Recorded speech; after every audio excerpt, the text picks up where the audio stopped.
The sun was beginning to set over the beautiful city of León, and I had the perfect spot to view it.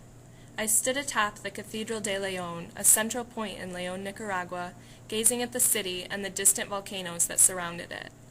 This was not my first time in Nicaragua, but as I looked at the city bathed in a soft, orange, sunlit glow, I saw everything in a new perspective. As I walked out of the beautiful cathedral, I heard a commotion outside.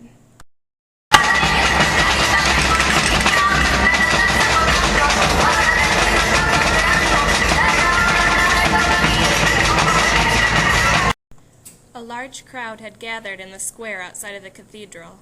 They were dancing and playing music, and many held large hand-painted banners that said things like, "No rights for women, no democracy," and "We will not tolerate violence." This peaceful but spirited feminist rally stood out in stark contrast to the serene setting inside of the cathedral. I marveled at the contrast as I gazed across the street at a mural and a monument erected in memory of the Nicaraguan Revolution.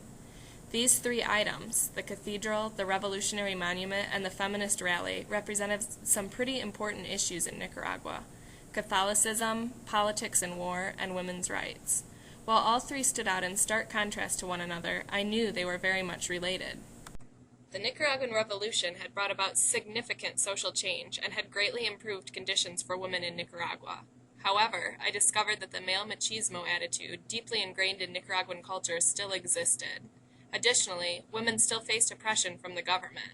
Driven by a largely Catholic society, the Nicaraguan government had outlawed abortion, even to save a mother's life. Issues like these drove the feminist protesters I saw in the square to rally for equality and women's rights.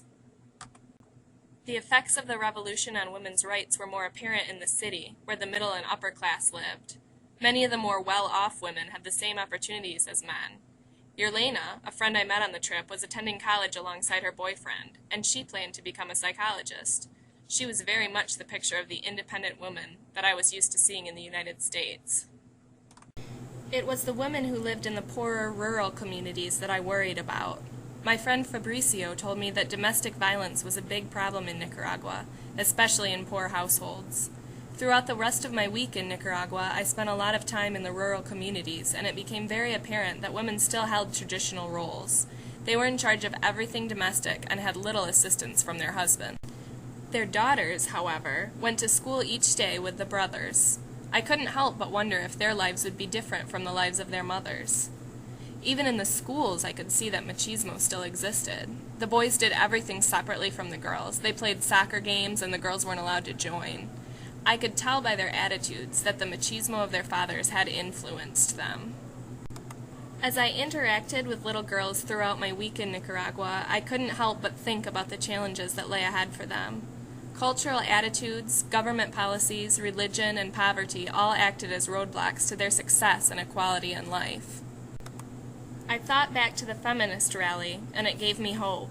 I was confident that the feminist movement would continue to move forward for the women of Nicaragua. Nicaraguan women were strong and active, and they would continue to fight for equality. The feminist movement had already come a long way, but it still had a long way to go.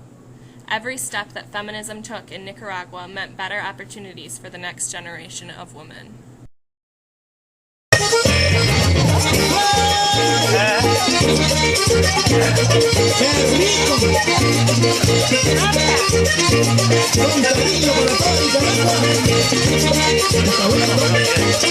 Le pedí la empanadita, al la cocinera, me dijo que me la daba.